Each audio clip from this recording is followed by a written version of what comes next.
മംഗളവാർത്ത 2-ാം ചൊവ്വ.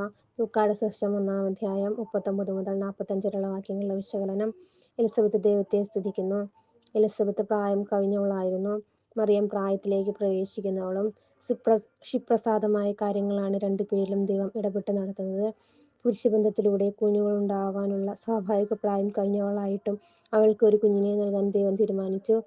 അടുത്ത ആളാകട്ടെ പുരുഷബന്ധമേതുമില്ലാതെ കുഞ്ഞിനെ നൽകാൻ ദൈവം തിരഞ്ഞെടുത്തു. ആദ്യത്തെ ആളുടെ കുഞ്ഞ് രണ്ടാമത്തെ ആളുടെ കുഞ്ഞിനെ വഴിയൊരുക്കാനായി മുന്നോടിയായവൻ, തിരഞ്ഞെടുക്കപ്പെട്ടവൻ. രണ്ടാമൻ അറുതി വരാത്ത രാജ്യത്തിന്റെ രാജാവാകാനുള്ളവൻ. ഗർഭാവസ്ഥയിലും രണ്ടാമന്റെ സാന്നിധ്യത്തിൽ പരിശുദ്ധാത്മാവ് കൊണ്ട് നിറഞ്ഞ് ഉദരത്തിൽ വെച്ച് കുതിച്ചു ചാടിയവൻ ഒന്നാമൻ.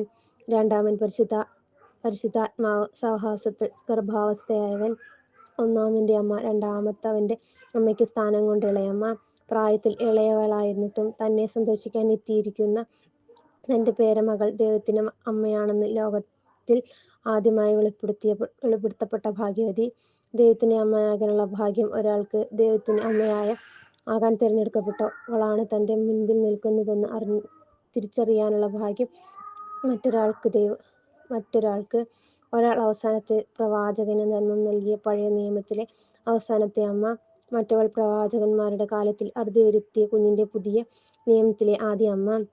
അങ്ങനെ ലോകം ചരിത്രത്തെ BC എന്നും AD എന്നും രണ്ടായി വിഭജിക്കപ്പെടാൻ ദൈവം ഇടയാക്കിയ ഈ കാലഘട്ടത്തിലെ രണ്ടമ്മമാരുടെ കൂട്ടിമുട്ടലിന്റെ ചരിത്ര മുഹൂർത്തമാണ് ഇന്നത്തെ സുവിശേഷവചനം.